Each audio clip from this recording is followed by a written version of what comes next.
નમસ્કાર દર્શક મિત્રો, મીત ગુજરાત ન્યૂઝમાં આપનું હાર્દિક સ્વાગત છે. દર્શક મિત્રો, બેટી બચાવો બેટી પઢાઓની યોજના સરકારે બહાર પાડી છે. તો આ યોજના હેઠળ સરકાર તરફથી કેટલી સહાય મળે છે તે જોઈશું આજના સમાચારમાં. વડોદરાના પાદરા તાલુકાના નાના ભાગોળ ગામે રહેતા વૈશાલીબેન દિલીપભાઈ માળીની પુત્રી, જે 13 વર્ષની છે, જે તારીખ 8 ફેબ્રુઆરી 2024ના રોજ અજય શંકરભાઈ માળી ઉઠાવીને ગયેલ હતા. 8 તારીખે પાદરા પોલીસ સ્ટેશનની હદમાંથી એક બાળકીને અપહરણનો એક ગુનો દાખલ થયો છે. તારીખ 10 ફરવરી 2024ના રોજ. આજે 12/3/2024 થઈ છે.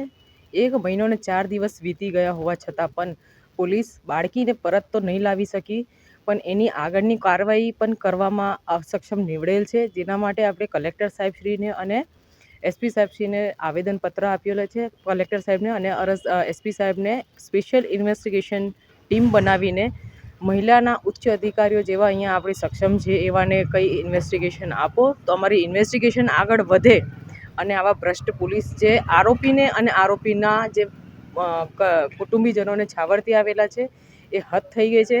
અને 1 મહિના ઉપરાંતથી બાળકીને ન લાવી અને માતા પિતા ઉપર બહુ ગંભીર હવે હાલત થઈ ગઈ છે. અને એ લોકોને એવી ચીમકી છે કે જો અમારી બાળકીને આજે નહીં લાવવામાં આવે તો અમે પૂરો ઘર પરિવાર સહિત આત્મવિલોપન કરીશું. એટલે અમે દીકરીને આશ્વાસન આપીને કલેક્ટર કચેરીને એસપી કચેરી બંને રજૂઆત કરેલી છે.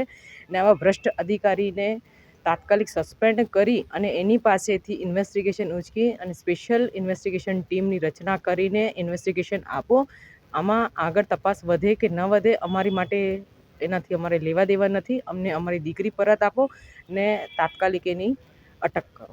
જેની ફરિયાદ છોકરીના પરિવારે પાદરા પોલીસ સ્ટેશનમાં 10 ફેબ્રુઆરી 2024ના રોજ કરી હતી. અમે અહીંયા એસપી સાહેબને એક રિક્વેસ્ટ કરવા આવ્યા છે કે જે 13 વર્ષની દીકરી છે અને 8 મહિનાની, કે આજે જ્યારે પાદરા પોલીસ સ્ટેશન કોઈ એક્શન નથી લેતું અને આપણું ગુજરાત સરકાર બહુ દીકરીઓ માટે આગળ પડતા કામ કરે છે, તો જેઓને એક ધ્યાન દોરવા માટે કે પોલીસ આપણું ઊંઘી રહ્યું છે કે શું છે, આ તંત્રની બેદરકારી કે શું છે, કે બેનને દીકરી બેન આજે પુષ્કળ રડી રહ્યા છે તો બેનને સાથ કે સહકાર તો મળી નથી રહ્યો. તો એના માટે અમે સાહેબશ્રીને વિનંતી કરવા આવ્યા હતા. અમે એકતા સંગઠનમાંથી પ્રમુખ ઉપપ્રમુખ ખજાનચી મારી ટીમ સહિત કે આજે વારંવાર અમે લોકોએ બધા જ પોલીસ જ્યાં જ્યાં લાગતા વળગતા પોલીસ સ્ટેશનો છે બધી જગ્યાએ કમ્પ્લેન કરી છે, પણ છતાં અમને કોઈ ન્યાય મળ્યો નથી. એટલે આજે એસપી સાહેબને અને કલેક્ટર સાહેબને આવેદન આપ્યું છે. અને આજે આટલી મોટી મોટી વાતો થઈ છે ગુજરાત લેવલે કે ભાઈ બહેનોનું માટે જ કામ છે, બેટી બચાવો બેટી પઢાઓ, તો આવી રીતના બેટી બચશે અને આવી રીતના બેટી પડશે. અમારી સાથે જે કોમલ કુટરેજા મેડમ છે, એક લેડીઝ થઈને અમારી માટે કે બહેનો માટે આજે કામ કરે છે આટલું સરસ, તો એમનું સંસ્થા થકી આભાર માનીશ અને મીડિયાકર્મી ભાઈનો બી આભાર માનીશ કે અમારી સંસ્થાનોને આ અવાજ એક આખા બરોડા શહેરને અને પાદરા વિસ્તારમાં પણ બહેનોને ખબર પડે કે હા આ નિષ્કાળજીના લઈને બહેનોને અવાજ ઉઠાવવો પડ્યો છે. દર્શક મિત્રો, ફરિયાદ દાખલ થયાને ખૂબ લાંબો સમય વીતી ગયો હોવા છતાં પાદરા પોલીસ છોકરીને તેમજ આરોપીને શોધવામાં નિષ્ફળ રહી હતી. પાદરા વિસ્તારમાં આવેલ એક બાળકી 12 થી 13 વર્ષની બાળકી 1 મહિનાથી ગુમ છે. પાદરા પોલીસની નિષ્ફળતા છે અને એની રજૂઆત અને આવેદનપત્ર અમે અહીં આપવા આવેલ છે કે બાળકીને જલ્દથી જલ્દ શોધવામાં આવે, બાળકીની જોડે શું થયું છે એની જાણકારી મળે.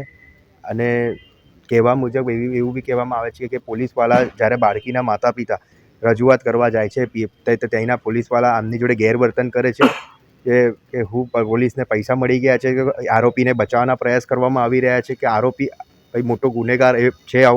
એવો તો કેવો ગુનેગાર હજુ લગીને આ લોકો એને પકડી નહીં શક્યા. 1 મહિનાની ઉપર થઈ છોકરી સાથે શું થયું છે એની કોઈ જ જાણકારી નથી.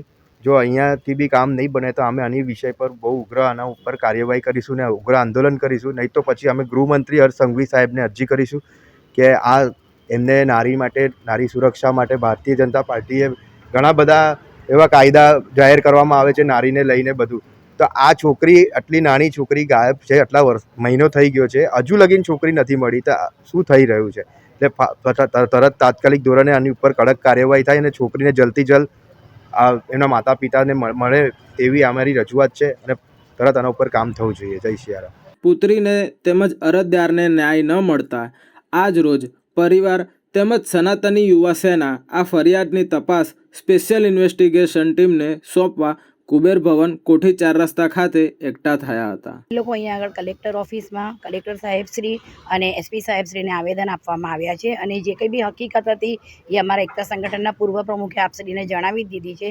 બસ હું મીડિયા મારફતે ખાલી એટલું જ કહેવા માગું છું કે આપણા ત્યાં આગળ એવું કહેવામાં આવે છે કે ભાઈ બેટી બચાવો બેટી પઢાઓ, તો અહીંયા આગળ તો અમે લોકોએ આવેદન આપી જ દીધું છે, પણ મીડિયા દ્વારા આપણા હર્ષ સંઘવી સાહેબ છે, PM નરેન્દ્ર મોદી સાહેબ છે, ભૂપેન્દ્રભાઈ છે, એ લોકો સુધી પણ આ વિડીયો પહોંચે ને એ લોકો સુધી પણ આ વાત પહોંચે કે ભાઈ અહીંયા આગળ બેટી બચાવવાની વાત ચાલી રહ્યું છે, તો આ કઈ રીતે તમે બેટી બચાવો છો? આજે એક મહિનાનો સમય વીતી ગયા છતાં પણ પોલીસ કોઈ એક્શન નથી લેતી, તો શું આવી રીતે આપણે આપણી દીકરીઓને બચાવીશું? જો આપણી દીકરીની જગ્યાએ કદાચ એવી અધિકારીઓની દીકરીઓ હોત તો શું 1 મહિનાની રાહ જોવત એ લોકો? શું એ લોકો આટલો વેટ કરત? એ લોકો એવું કહેત કે ફૂટેજ લાવો કે પછી કોલ ડિટેલ્સ લાવો, ને ઉપરથી ગુનેગારને પકડી લાવો. અધિકારીઓ એવું કહે છે એમના પેરેન્ટ્સને કે તમે અમને એમની ફૂટેજ આપો, એમનું લોકેશન આપો, તો અમે લોકો ત્યાં જઈને લઈ આવે. તો જો મા બાપ લોકેશન લઈને આપવાના હોય તો તમારા અધિકારીઓનું શું કામ છે ખુરશી પર બેસીને? શું એ બધું કામ અમારે જ કરવાનું છે? તો તમારું શું કામ છે? એટલે હું રિક્વેસ્ટ કરું છું મીડિયા અધિકારીઓને પણ કે આ મેસેજ હર્ષ સંઘવી સાહેબ, નરેન્દ્ર મોદી સાહેબ, ભૂપેન્દ્રભાઈ સાહેબ એ બધા સુધી પણ પહોંચાડે. Thank you. દર્શક મિત્રો, સ્પેશિયલ ઇન્વેસ્ટિગેશન ટીમ આ ફરિયાદ પર શું તપાસ કરશે? ક્યારે મળશે દીકરીને અને દીકરીના પરિવારને ન્યાય? શું સ્પેશિયલ ઇન્વેસ્ટિગેશન ટીમ દીકરીને સહી સલામત પાછી લાવશે? તે હવે જોવું રહ્યું. જોતા રહો મિત ગુજરાત ન્યૂઝ. મિત પ્રજાપતિ, મિત ગુજરાત ન્યૂઝ, વડોદરા.